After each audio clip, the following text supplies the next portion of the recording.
All right, good afternoon, everyone.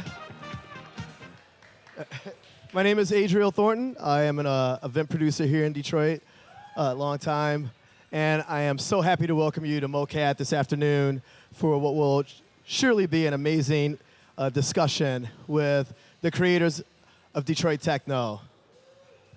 Are you guys happy to be here?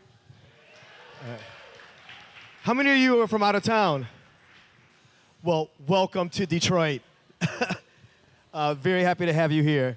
So, as you know, this is a panel discussion with Derrick May, Juan Atkins, and Kevin Saunderson. The three of them came together during their high school years, and they formed a bond based on their love for the eclectic sound that could be heard on local Detroit radio stations at the time. Seminal late-night sessions by the electrifying Mojo. Have you heard of Mojo? Give it up for him. Influenced the trio to deepen their appreciation for new sounds. This eventually led them to explore the burgeoning house music sound scene in Chicago, but they would eventually take that style and turn it onto its head by fusing notions of futurism and mechanics, the tectonic sound of groups like Kraftwerk. The trio forged a new sound called Detroit techno. The rest is history. Speaking of Kraftwerk, I just have to sneak this in really quickly. Tonight, at the party that Derrick and Juan will be playing at, we're going to bring Kraftwerk through. This will be the official after party for Kraftwerk tonight. Spread the word. It's going down. Today's discussion will be moderated by music journalist Zach Weedon, and immediately after the talk, I will be conducting the Q&A. All right, but right now, I want to get to what we came here for.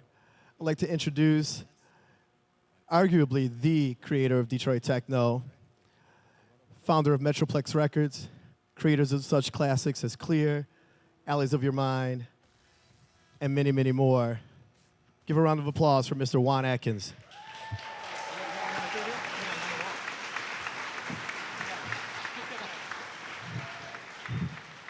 I think you should sit in that white one. Yeah. Sit in that white one. Yeah, whichever. All right, next up, Mr. Mayday himself. Strings of Life, nude photo. Arguably one of the best DJs in the world. Owner of Transmat Records, Mr. Derrick May.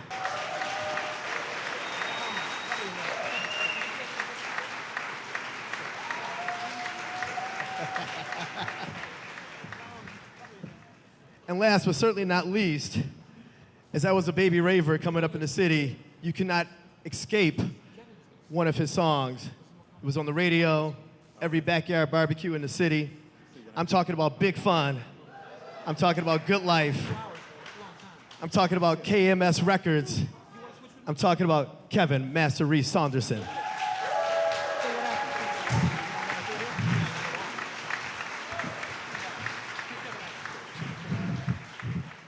All right, let's get started.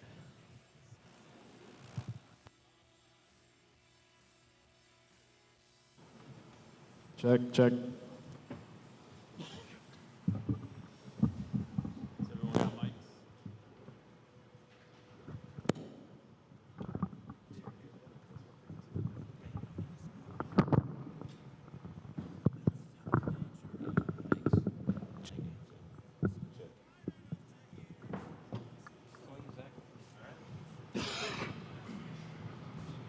So, I think, is your mic working, Juan? Yeah. Okay, cool. Excuse me. All right, well, let's start from the bottom. Let's go with Belleville. You guys were raised there. You guys were all transplants one was from Northwest, is that right, Derrick? My origins as a kid, as far as Detroit is concerned, Started in Northwest?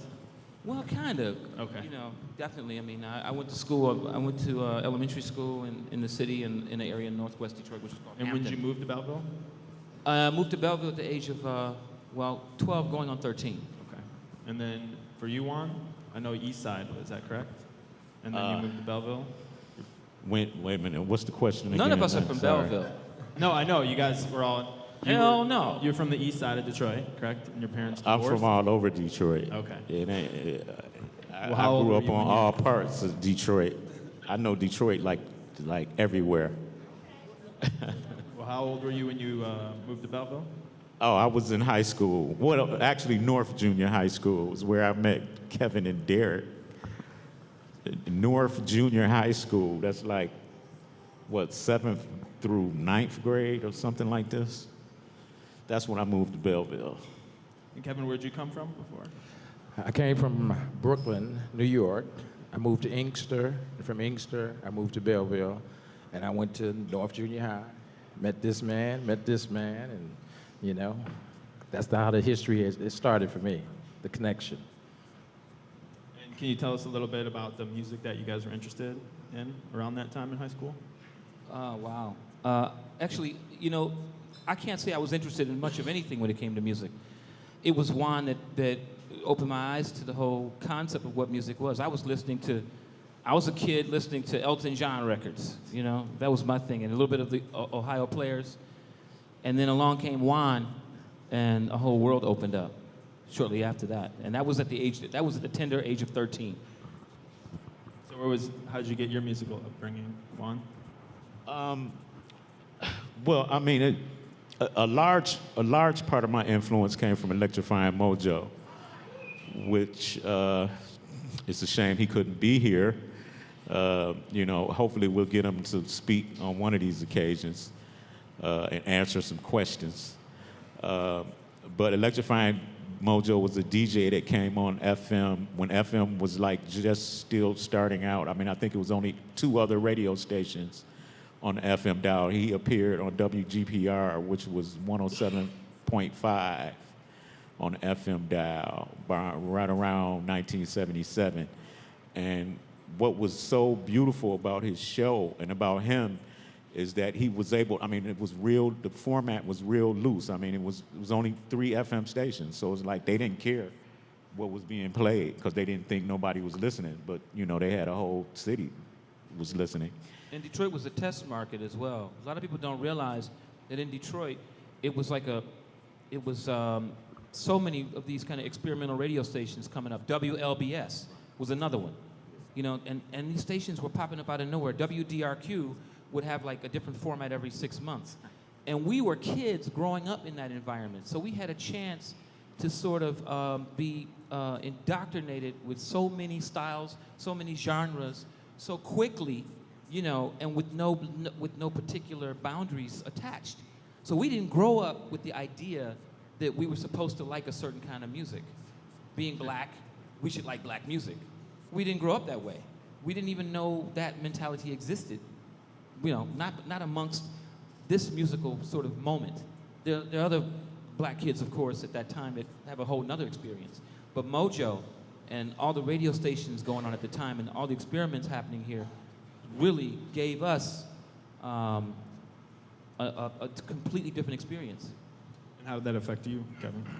Well, New York was very, it was 4 on the floor. It was very disco-oriented. I used to stuff like Shaka Khan, Chic, you know, stuff like that. So WBLS is one of the stations I used to listen to in New York. And I used to go back every summer. I had family there. So I was always, my ear was always to the 4 on the floor and really close to disco and, you know, Shaka Khan and stuff like that, even as I evolved and started getting more into music. And I didn't really know Derrick and Juan as far as music. Even when we started, when we became friends, Derrick and me, we met because we played football together. We went to the same school, but we also played football together. And that's how our friendship started developing. So musically, I thought I was just kind of in my own world, and I think... and you punched me in the face. Yes, I did. And I'm sure everybody else wanted to do that too.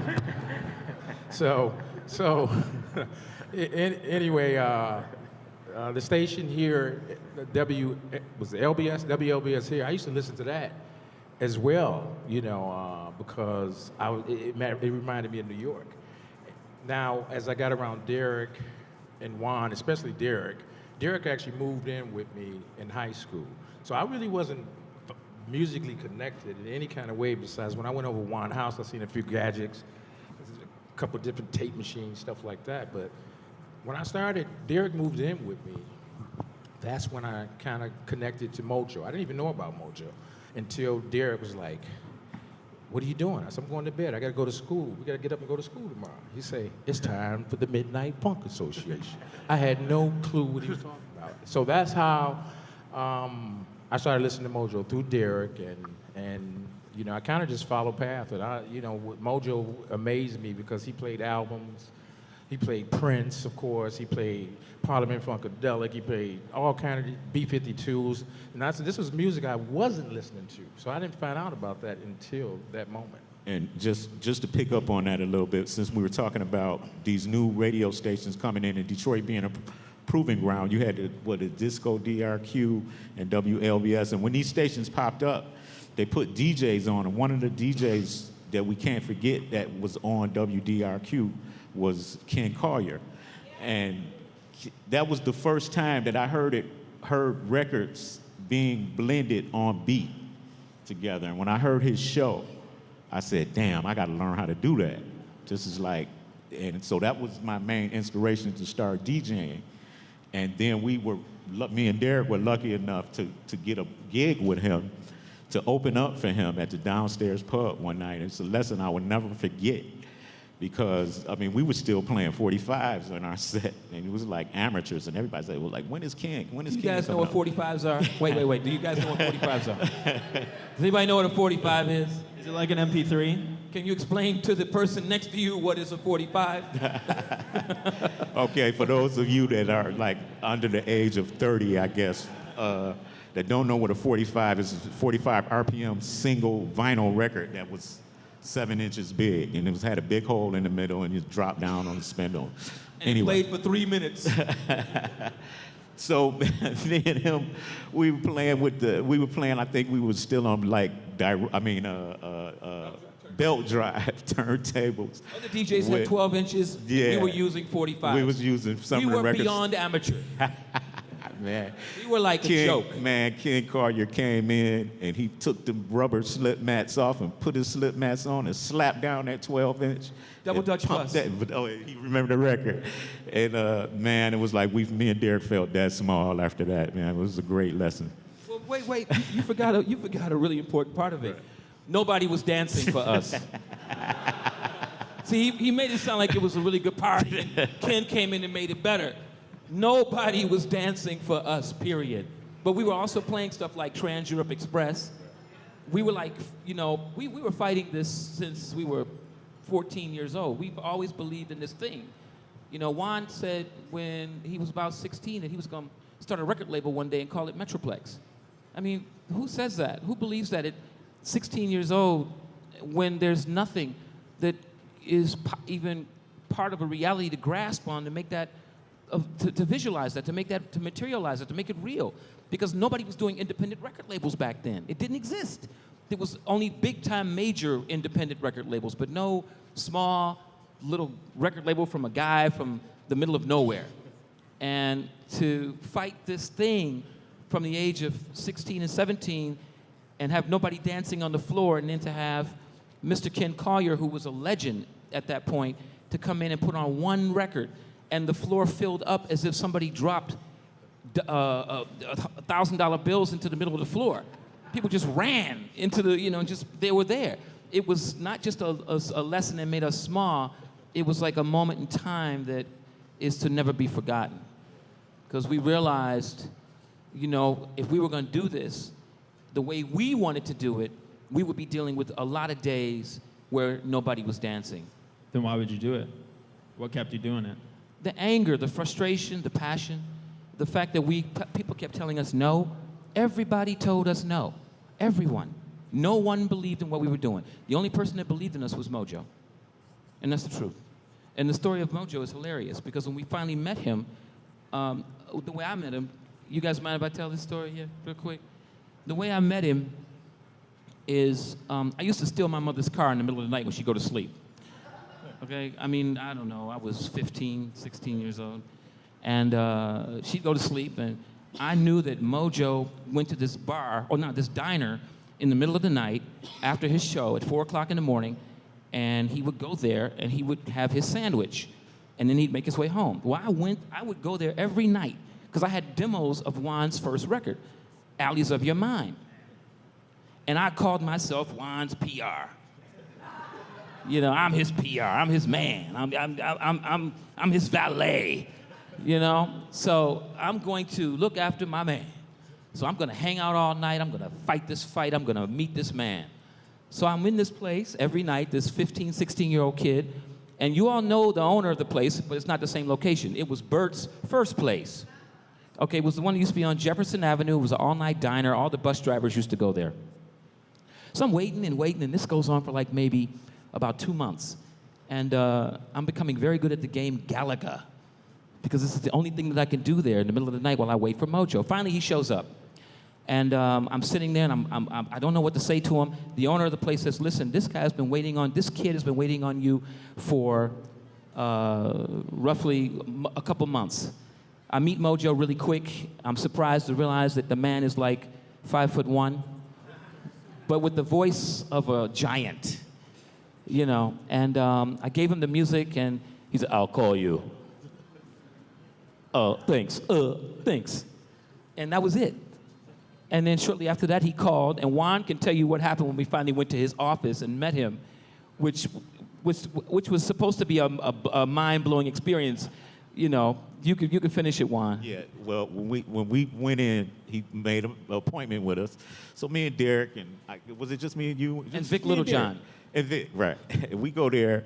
So he takes us in his office, and this was during his reggae phase. You know, he would go into these phases where he would just play a certain style for like a couple months, and then, you know, he'd get tired of it. But this happened to be during his reggae phase.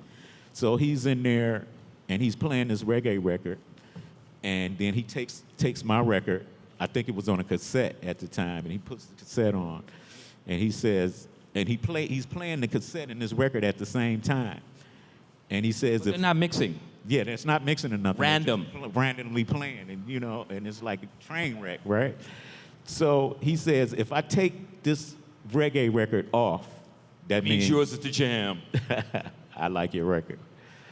And sure enough, he took it off, and the rest is history. Yeah. So Kevin, coming from Brooklyn to Inkster to Belleville, how did Mojo create a vision for you from Detroit? I think what Mojo did for me is open my eyes to different styles of music and more electronic music, almost all electronic music. I didn't realize that music could be made with synthesizers and computers and machines at that time. Of course, it was early analog days, but it was still possible. I thought you had to have a complete band to make the music. Even disco back then, it was made by just bands. So he gave me that vision, and then I was influenced by everything that I listened to. So even when I started making music, I started trying to replicate records I liked, you know, to get going, and stuff that I was influenced from. Wait a minute, man. Hold up. Sorry, I got to got to stop you. Yeah. You were Chocolate Sensation. Oh, okay. And Juan and I did a party at your house. Yeah. Okay, Kevin's mother was out of town. Kevin lived in this area called Harmony Lane. And they had a nice house. You know, it's a very nice house. And we kind of convinced Kevin that we were going to do a party at the end of the summer in his house. So we put on this party. And we blew his mind. That definitely influenced the hell out of me. I'm going to tell you. That's when I really realized the connection that I had with New York and the music there. And I seen Derrick and Juan at this party playing all this music. But I was listening your party? Yeah, at my party. But I was listening to Mojo through that time period, though. All of this happened while our mothers were away or sleeping. So that was a big impact. And at that point, I still didn't have a vision about me wanting to be a DJ or make music. As far as I was concerned, I was going to play football and I was going to the NFL. So it happened a year later after that party. What kind of other parties that were going on in the city that kind of inspired you to throw parties like that? Oh, wow. Well, first of all, you need to understand, all of you need to understand, there was no superstar DJ. There weren't even record bags, you know. You walked around with a milk crate with your records in it, and you'd stand in line to play a party, or you'd roughhouse another DJ off to get your chance to blow him away. It was very primitive compared to what it is now, but it was also all about being very, very good at your at this thing. In Detroit, we have a serious tradition. Delano Smith is not a DJ from 10 years ago. Delano was actually playing before all of us, you know, and he is one of the best in the world at what he does. Ken Collier taught Delano Smith. Ken Collier gave myself and Juan our break. So this thing goes back really far. The legacy of it is long. Todd Johnson, you know, he's been a part of the party scene here for years. So he was the benchmark for us, even though there were people before Todd.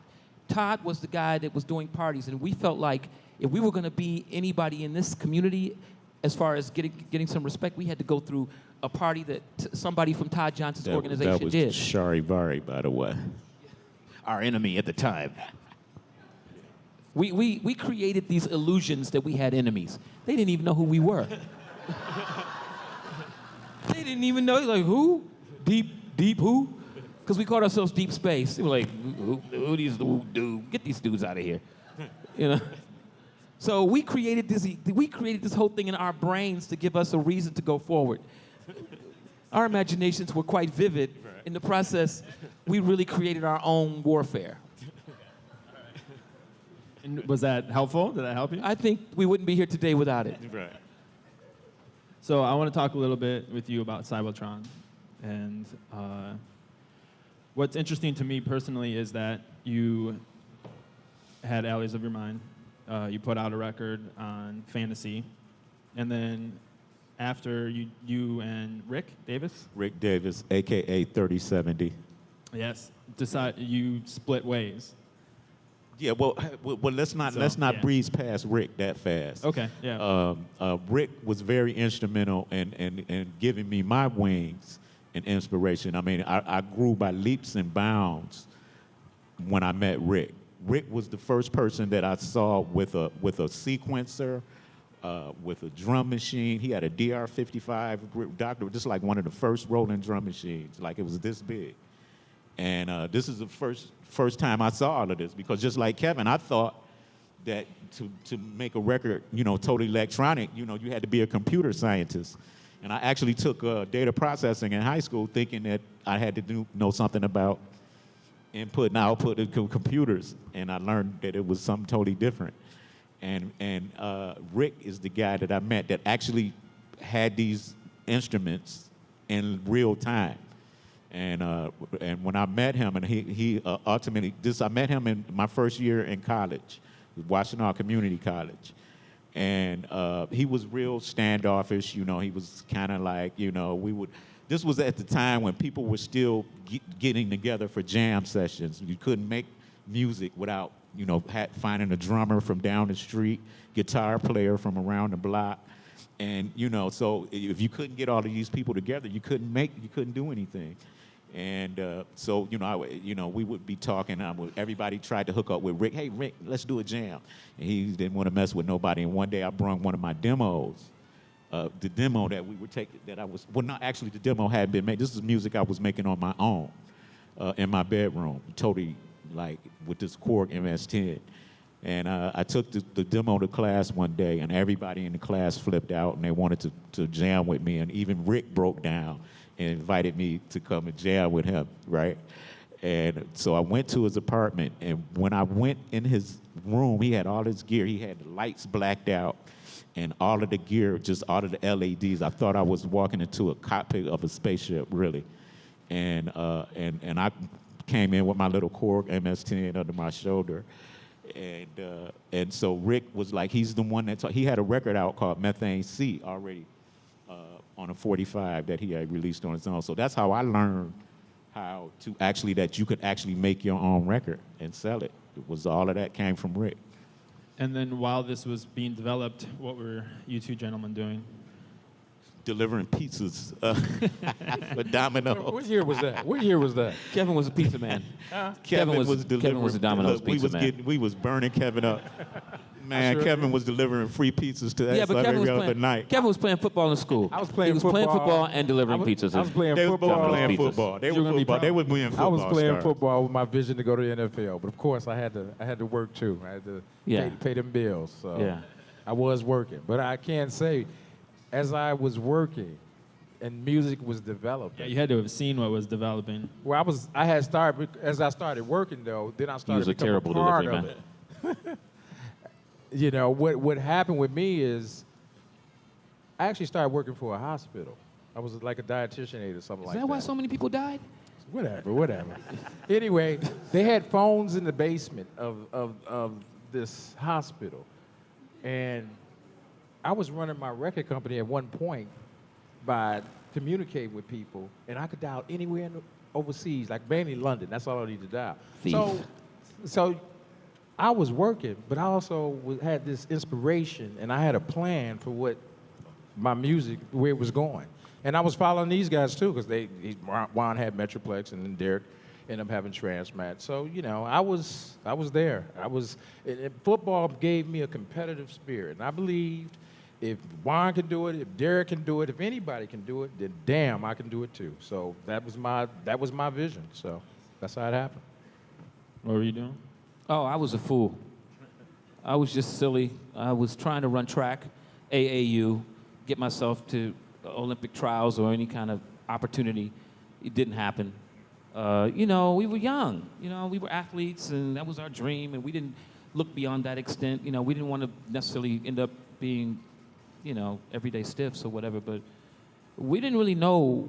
We didn't know we would end up doing this. I mean, I don't know how to explain it, but it just kind of happened in a beautiful way. It was I don't know how to explain how this happened. Did you? I guess my question is like watching him become kind of more gravitate towards music. Did that, as a friendship, did he be like, hey, check this out, this is incredible, you should come along? No. Derrick we were best friends Yeah. in high school. So wherever I was We still are. he was there. And you know, he was watching me all the time. He was watching me more than I thought he was watching me. And he would always say, man, one day I'm going to learn how to do that. One day I'm going to do that. So, I mean, he was in the studio when we we did a record called El Salvador on the first album. He was on that session. So he was there as like my buddy. But Juan wouldn't let anybody watch him work. Juan was super particular. Nobody could watch Juan make music. That was impossible. That was a personal, private time for him. You could hear the end product, but you could not see him make it. yeah, so eventually, you know, he started you know, well, you know, he acquired some equipment, some 909s to be exact. Well, And I'll let you tell it. I My think they cut you microphone off on doesn't purpose, work. Derrick. it's a joke. My microphone works fine.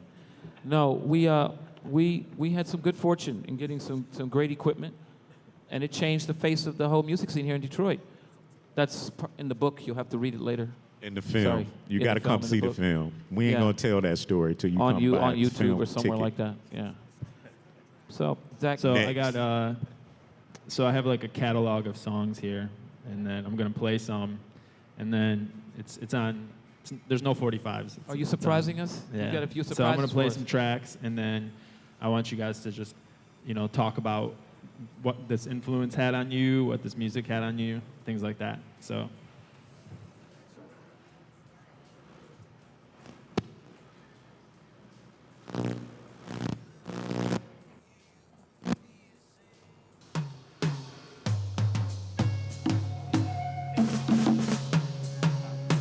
Cosmic Slop. That's right.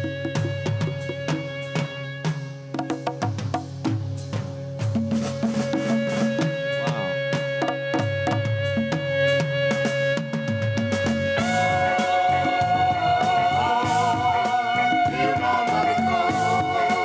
Can I see a show of hands of how many people know what this record is? Oh, okay, we got 2 or 3 back there. All right.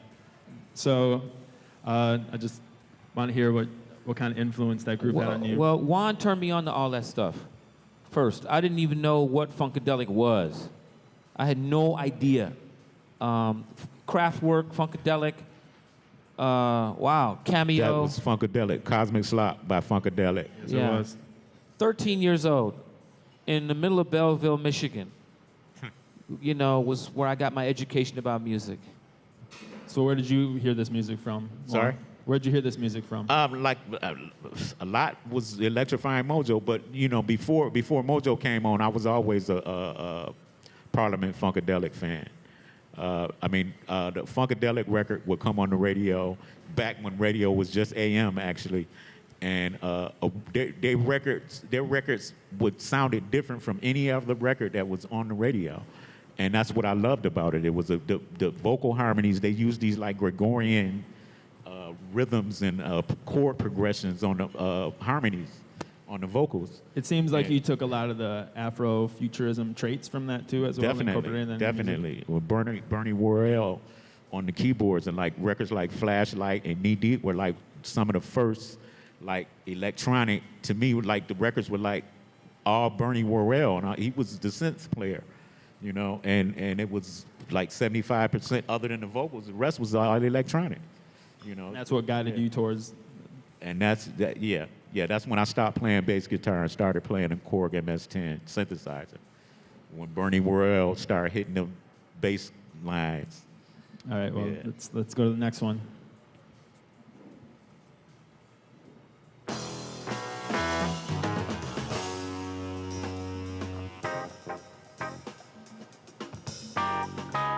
So you brought this to my attention, Derrick. This group, you also said this was another group that influenced you, or actually a record that Juan told you about. Weather Report? I thought that was Weather Report. Well, Weather Report made several albums. Juan used to come to. We were terrible as kids. Let me just say this. We didn't go to school. We didn't do anything.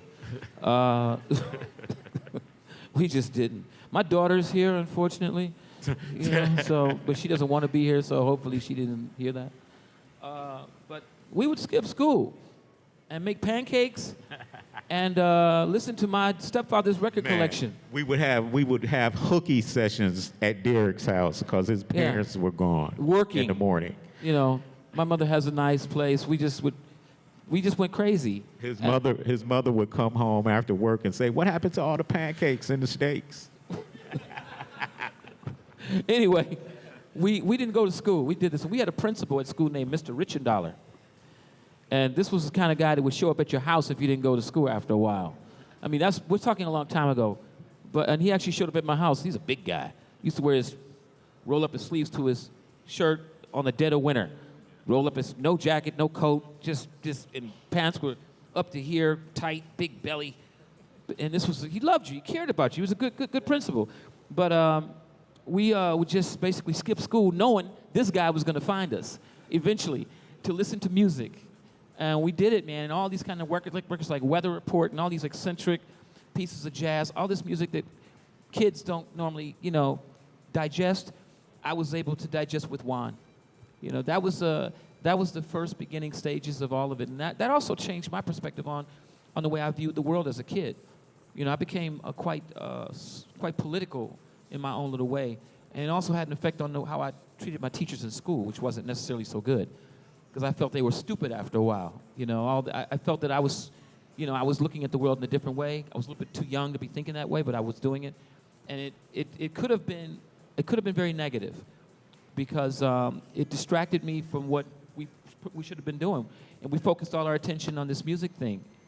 So you came at this from a different angle, though, right, Kevin? Because you went to school and you went to college, and I wasn't a part of that part. Okay. I wasn't. I went to school. Nah. I took care of my business. Kevin had a girlfriend walking through the halls all the time with his arm around his girl. That was so. Kevin. What were you doing while these guys are all skipping school and eating pancakes?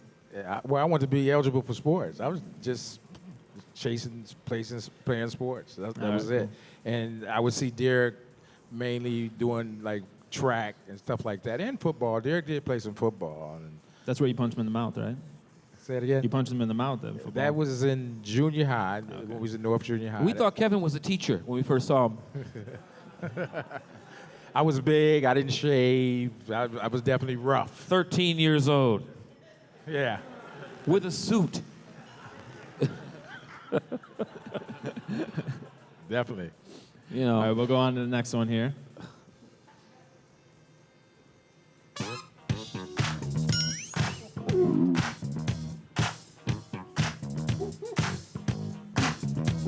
We almost got in trouble for sure with that one. The security to the complex had to come and tell us to turn the music down. Cameo. I just want to be. Yeah. So I hear you talk a lot about Cameo, so I just want to hear what influence that group had on you. All of us. All of us. Yeah. Man, A generation. Yeah. Cameo, that record is one of my all-time favorite records to this day. And I can remember waiting. I don't know if people can know about waiting by the radio waiting for a record to play. And next time you gotta let it play longer so those with their Shazams and other things can get it. Yeah. You taking it off too quick for anybody to try I'm to selling the grab mix for I $9.99. mean, this was one of them records that if I had to wait by the radio for 2 days straight to hear it, I would wait. And I actually, and what actually even made it more better is that when I heard Ken Collier, when I finally heard Ken on the radio mixing, he actually mixed that record with Knee Deep. And it was a mix that I would never forget to this day. All right. I got a question for Juan real quick. Why did you name a song Alleys of Your Mind? Where'd that come from? Well, it's a collaboration with me and Rick. That was mainly Rick's. You know, Rick is real. Rick is an ex-Vietnam vet, actually.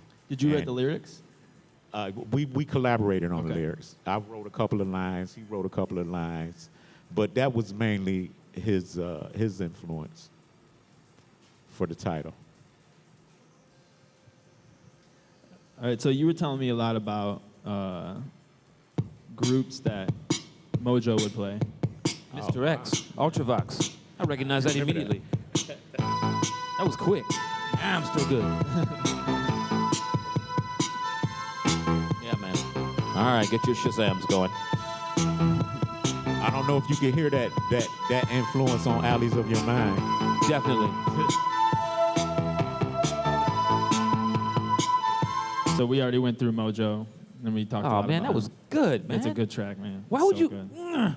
Anyway, Mr. That was actually a record that Mojo didn't play. That was one that I found when you look for certain records, like when we were getting into Kraftwerk, they would offer, the record shop would say, well, here's records that are similar. You're talking about another era, And- man. Yeah, and that was one of those I picked up that were similar to the Kraftwerk record. That's sorely missed. The record store is sorely missed. Yeah. So much great music doesn't get heard and will never be discovered because of there is no record store.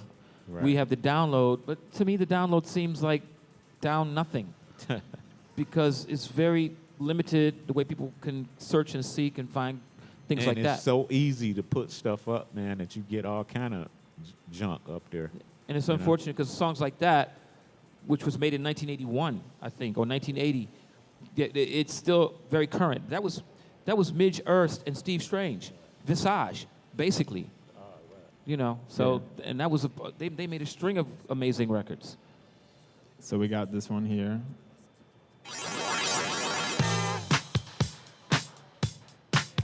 Well, we did a lot of work on his stuff.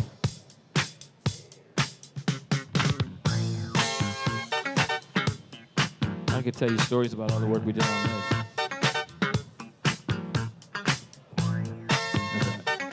So I've heard Kevin. He's incredibly important to you, Prince. So I just want to see or hear what your influence is Well, growing up and obviously Prince through Mojo. To me, Mojo broke Prince to me, and I became more aware of his music and his album. And I went to see Prince, I don't know, maybe 5 or 6 times live, and he was just the most amazing performer I ever seen in my life, you know, in this lifetime for me. And his music just, it reminds me of 80 to 82, 80, right in that era when I was really like finding myself musically and exploring with different artists, and Prince was just right there at the top. Just it brings back those memories, you know. So this one in particular is for you, Juan. I'm really.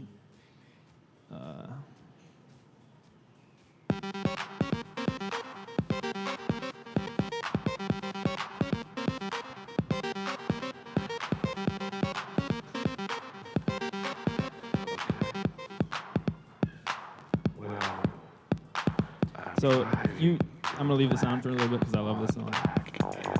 And you talk about how in Cybotron you work together with him to write like kind of these dystopian lyrics and how like kind of like dark lyrics, you know. But he's not here. So how did you take that what you learned from Rick with Cybotron and take it to the next level? It wasn't about taking it to the next level. It was basically just when we split, I just took it on myself, you know, and I just continued. I just carried the baton, basically. So it was just a continuation. Okay. Yeah. So a friend of mine asked, like, who had the black on black Porsche? Everybody that wanted a black on black Porsche. You turn out the lights, you stare into at the ceiling, and you visualize your black on black Porsche. Yourself in that black on black Porsche, and that's what it is. Dream maker. And that's where Transmat came from too, because when Juan finished the record, I said that's gonna be the name of the label, Transmat. What did it mean to you? It meant nothing other than the fact that it was this idea to do something that was complemented by Juan.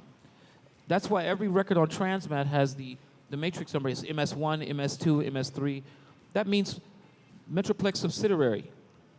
That's what it means.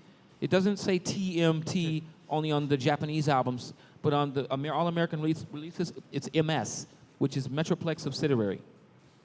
You know, then there was one of the terms that we had. We had this techno speak dictionary that me and Rick developed. And it was one of the terms, and what that term meant. We still got it somewhere, right? I have it, yeah. And what that term meant was almost like a magic carpet, like a mat that can transcend time and space. Basically, you step on this mat and you could be anywhere in the universe. We completely made a like a little book of definitions of as he says, techno speak. Metroplex came from there. All of it. Transmat, you know, a lot of other things. It was a complete definition.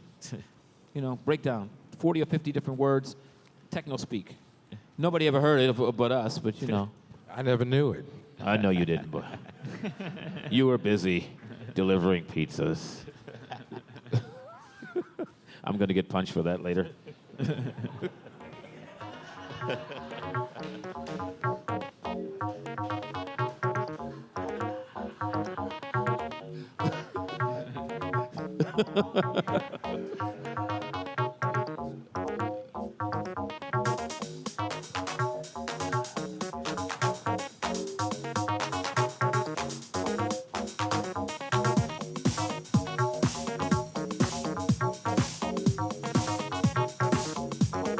You want me to say something?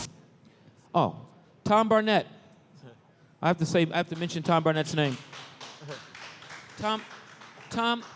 Tom brought me an idea. It was making music.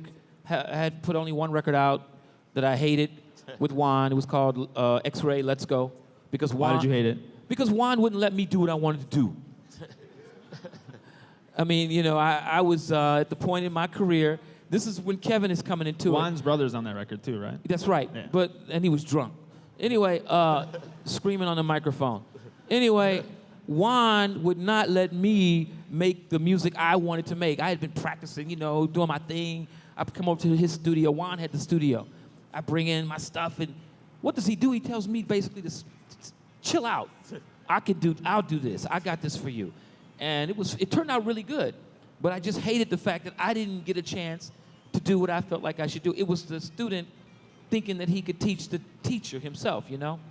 And it was a frustrating moment for me. I understand now what it is. At that moment to be the student and think you were as smart as the teacher is a difficult one. Juan told me, he said, I taught you what you know, but I didn't teach you what I know. You know? But I never knew he felt that way though about that record. That's the first. So where'd you get the title for Nude Photo? And Well, what what's happened the is idea that behind it? what happened after that is that I kind of disappeared for a while because I was mad. You know, so I went into my little apartment here on Second and Sheldon, just right here around the corner, on Second and Canfield. Had my little apartment, and on the fourth floor in the corner, and I was up there making music, and I'll never forget it. Anthony Pearson, who you know as Shay Demir, he brought this skinny little kid over to my place with a security uniform on from work. It was Tom Barnett. And I'm making my music with my little keyboards on the ground, and he says, Tom speaks really kind of fast, but he speaks really well. He could be like a newscaster. He's got that whole newscaster thing going on. So anyway, and he's just ecstatic about making a record. So he's already got his little demo done. He's making electronic music. Tom is making electronic music at this moment. It's primitive, but it's still electronic music. But it just didn't, to me, sound like anything that I wanted to work with. I didn't really want to work with him, I thought. So he said, look, I've got my tax return, you know, and I want to make a record. I want to call it Nude Photo. He had a name for it already. So I used the name, and I took his concept, and I remade it without him. I can admit that because he heard it the next day, one day later, and he loved it. I released the record based on his original concept. So when I hear Nude Photo today, you know, it always brings back that moment in time that was the beginning of my career, you know, and it was guys like Tom Barnett that helped make that happen.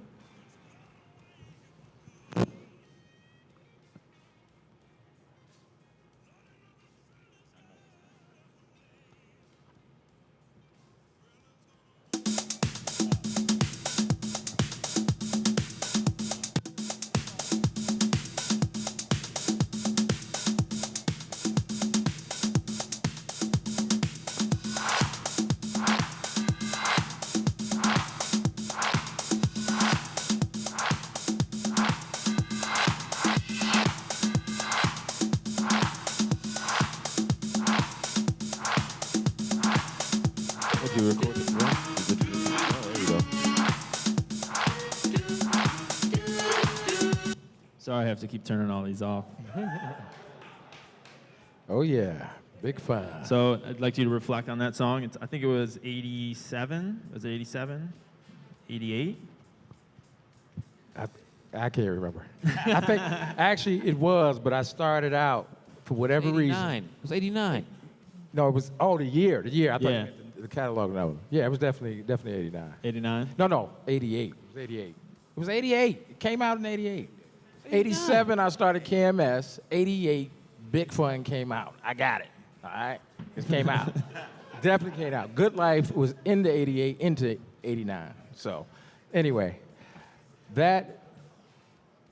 I can only take your word for it. Wait a minute. You know what? We It can't. was I ain't gonna 89. let Kevin. It's I Kevin's know it was record, but I 89. ain't gonna let Kevin tell the story. let me tell you. Because the Music Institute was open, and that's where we played it. I'm telling you when it was. Okay. I know. Anyway. Anyway, obviously, everybody knows this record. This record started out with me and James Pennington. I don't know, anybody know who James Pennington is? Nobody? Anybody? Well, we started this record at James Pennington's house. Obviously, it wasn't called Big Fun there. It was, us messing around with some drums and sounds to develop it. So that's kind of how it started, you know. I was the kind of person, I was trying to figure out how I wanted to finish it, get it developed. So it was really a team effort. Juan played a very important role, because Juan is the one who really arranged it. I was still learning as far as dealing with vocals. I brought in the vocalist, Paris, and I approved the song that Paris Gray had written in Chicago. So it was all my kind of network and connection. But Juan was the one who mixed this record for me. and arranged it in a way that I don't know if I was ready to arrange at that time. So I want to give Juan a lot of credit that maybe no one even knows that he did that, you know? Thank you, finally. But my vision of doing vocals and dealing with melodies, it was quite different than Derrick and Juan, just probably because I was from New York.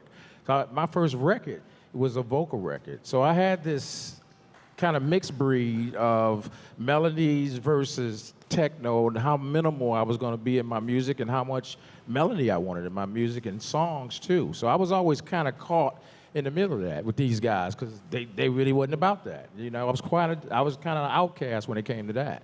I think it was a good. We complemented each other quite well, because Juan was black coffee. I'd be coffee with milk, and Kevin was a cappuccino. You know, and that's the way I look at it, because you just got it straight with Juan. That's the real deal. And I twisted it and made it more for the dance floor thing or whatever. And Kevin just totally took it and brought it to the radio. He brought it to women. He brought it to everybody. At the same time, he still cared very much about the dance floor.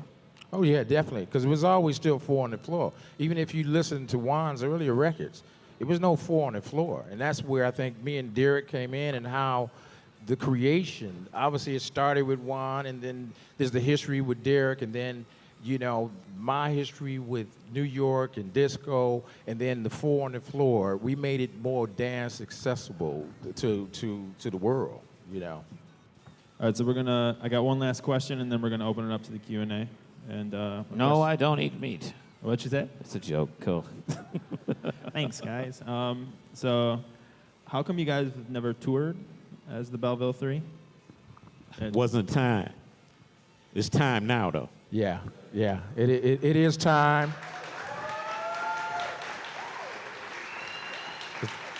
It is definitely time, and it's funny you mentioned that, because we actually have been talking about it, and we're planning on something very special in the near future, and not that far down the line, you know. So.